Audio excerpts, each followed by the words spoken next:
We'll simplify the expression 3 times x squared cubed times negative 2x to the fifth, all of that cubed.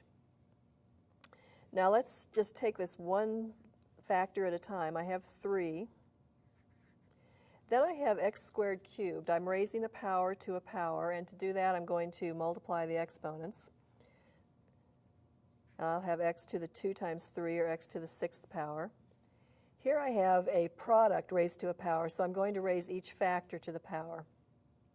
So I'll have negative 2 raised to the 3rd power, and then I'll have x to the 5th raised to the 3rd power.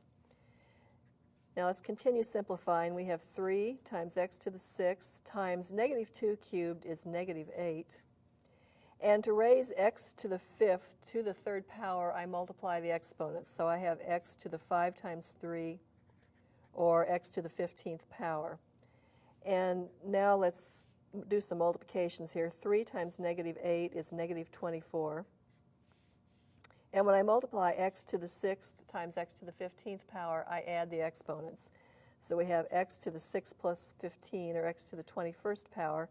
And that gives us the final result of negative 24 times x to the 21st power.